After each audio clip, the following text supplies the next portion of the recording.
É para mim uma felicidade muito grande poder mais uma vez estudar a Palavra de Deus com você. Por isso, eu quero aqui lhe cumprimentar com a graça e a paz de Deus, o nosso eterno e soberano Pai Celestial, e também a graça e a paz de nosso Senhor e Salvador Jesus Cristo. Que o estudo de hoje seja esclarecedor para a sua compreensão a respeito de algumas profecias bíblicas. Mas antes de nos demorarmos mais, eu quero convidá-lo a se ajoelhar para orarmos ao Senhor.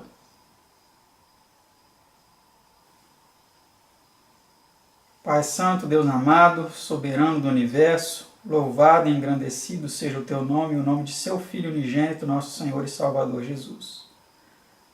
Mais uma vez te agradecemos pelo privilégio de poder estudar a Tua Palavra, Senhor. E suplico uma bênção especial aos nossos telespectadores, nossos ouvintes, para que compreendam este assunto de extrema importância na compreensão das profecias bíblicas. Te suplicamos essas bênçãos, agradecidos em nome de Seu Filho unigênito, nosso Senhor e Salvador Jesus. Amém.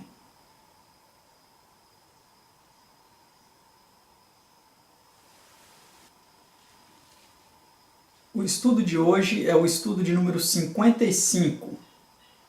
E, coincidentemente, também teremos 55 slides. É um estudo longo, no qual teremos muitas notas explicativas. E é um estudo que será feito em duas partes. Essa é a primeira parte, e em um próximo vídeo nós faremos a conclusão deste estudo, porque é de suma importância que nós não deixemos nada sem ser dito. O estudo de hoje, como nós dissemos, é o estudo de número 55 e tem como título O Substituto de Cristo, como você viu aí em nosso slide de apresentação. O Substituto de Cristo. E ao longo do estudo você vai entender o porquê desse título. Vamos então para a primeira pergunta do nosso estudo. Que apareceu a Daniel no ano 538 a.C., o mesmo ano em que caiu Babilônia. Vamos ver o que apareceu a ele. No ano terceiro do reinado do rei Belsazar, apareceu-me uma visão, a mim Daniel, depois daquela que me apareceu no princípio. Daniel 8, verso 1. Então apareceu a Daniel uma visão. Vamos continuar para vermos que visão foi essa. Pergunta 2. Onde estava então Daniel? Vejamos onde ele estava. E vi na visão, e sucedeu que quando vi, eu estava na cidadela de Suzã, na província de Elão. Vi, pois, na visão que eu estava junto ao rio Ulai. Daniel 8, 2. Então está aí as coordenadas, né? Onde ele estava. Pergunta 3. Que atraiu primeiramente a atenção do profeta? Vejamos aí o que atraiu a atenção dele. E levantei os meus olhos e vi, e eis que um carneiro estava diante do rio, o qual tinha 2 chifres, e os 2 chifres eram altos, mas um era mais alto do que o outro, e o mais alto subiu por último. Daniel 8, verso 2. Então, aí pela ilustração, para nós termos uma noção, né? Esta foi a visão que Daniel teve. Ele viu um carneiro, estava diante do rio, o qual tinha 2 chifres. E um era mais alto que o outro, e o mais alto subiu por último. Pergunta 4. Que poder era representado pelo carneiro de 2 chifres? Vamos ver então o que representava esse carneiro de 2 chifres. Aquele carneiro que viste com 2 pontas são os reis da Média e da Pérsia. Daniel 8, verso 20. Então esse carneiro representavam, né, os reis da Média e da Pérsia. Pergunta 5. Como são descritos o surgimento e a maneira de agir desse poder? Vejamos. Vi que o carneiro dava marradas para o ocidente e para o norte e para o sul, e nenhum dos animais lhe podia resistir, nem havia quem pudesse livrar-se da sua mão. E ele fazia conforme a sua vontade e se engrandecia. Daniel 8, verso 4. Então este era o comportamento deste rei, representado por esse carneiro, né? Vamos para a pergunta 6. Vocês vão entender o que significa tudo isso. Que símbolo foi em seguida apresentado na visão? E estando eu considerando, eis que um bode vinha do ocidente sobre toda a terra, mas sem tocar no chão, e aquele bode tinha um chifre insigne entre os olhos. Daniel 8, verso 5. Pergunta 7. Que representava o bode que tinha uma ponta notável? Vamos então ver agora o significado que representava, né, este bode. Mas o bode peludo é o rei da Grécia, e o grande chifre que tinha entre os olhos é o primeiro rei. Daniel 8, verso 21. Pergunta 8. Como foi predita nesse símbolo a conquista da Medo-Pérsia pela Grécia? Vamos ver então o cumprimento. E viu chegar perto do carneiro enfurecido contra ele, e ferindo-o, quebrou-lhe os 2 chifres, pois não havia força no carneiro para lhe resistir. E o bode o lançou por terra, e o pisou aos pés.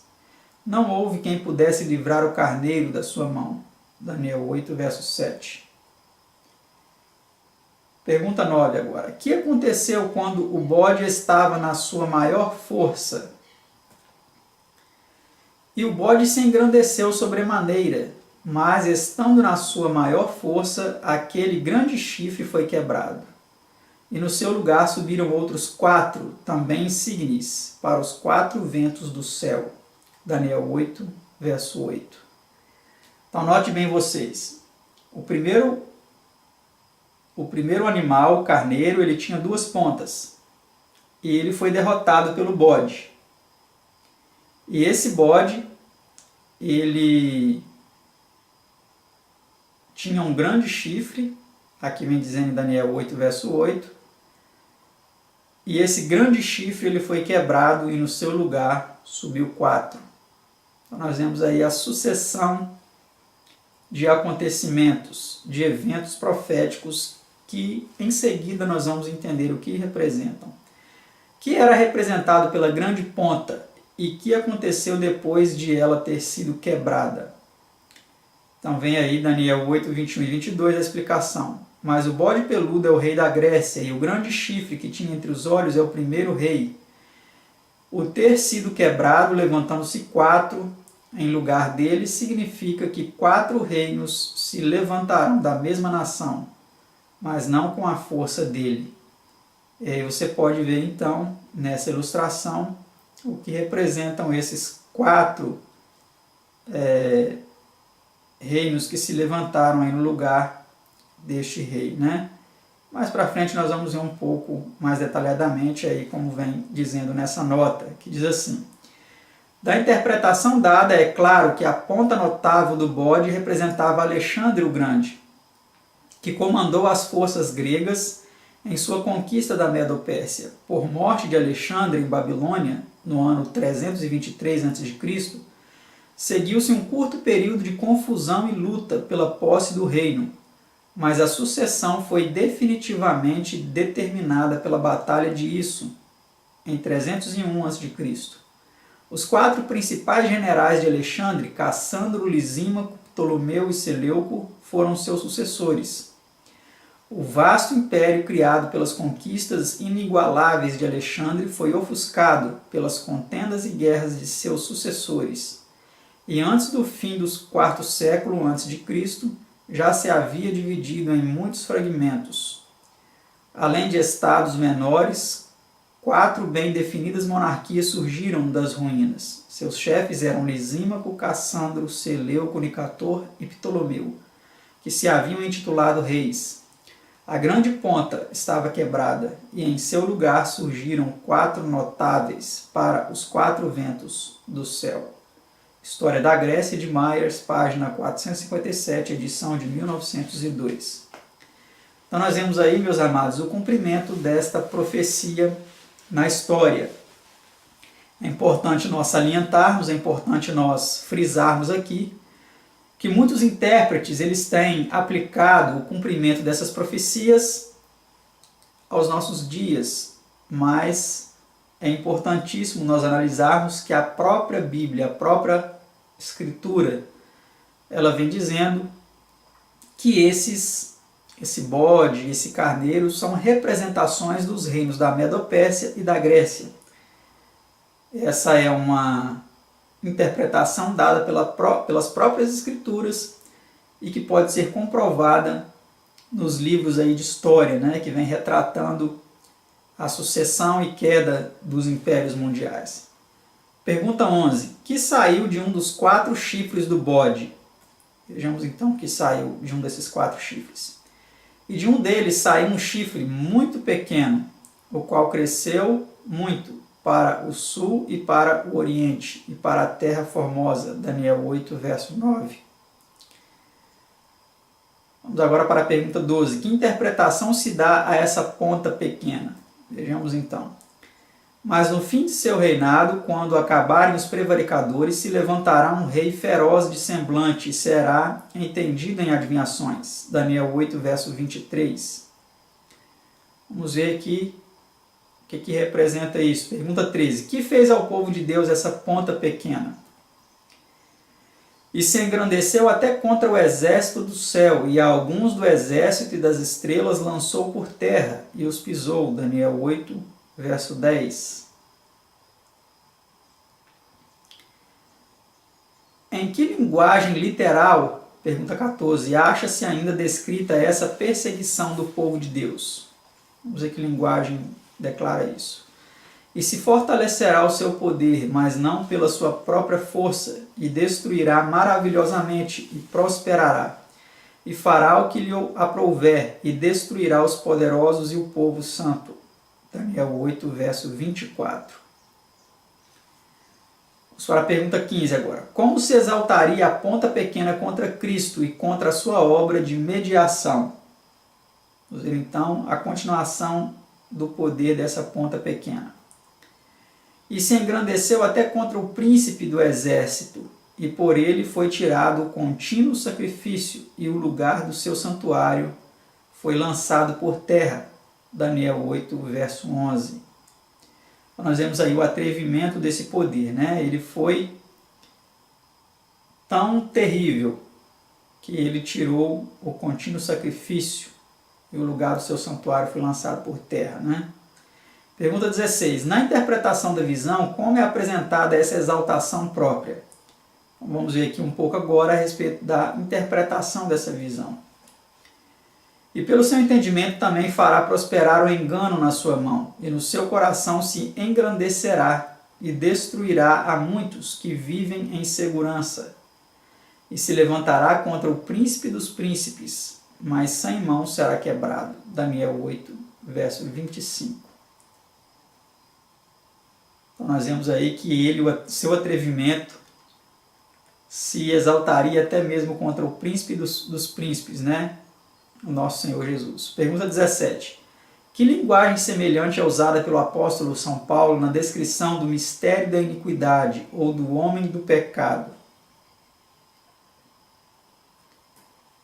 Vamos ver o que o apóstolo Paulo diz em 2 Tessalonicenses 2, 3 e 4. Diz assim: ninguém de maneira alguma vos engane, porque não será assim sem que antes venha a apostasia e se manifeste o homem do pecado, filho da perdição, o qual se opõe e se levanta contra tudo que se chama Deus ou se adora, de sorte que se assentará como Deus no templo de Deus, querendo parecer Deus.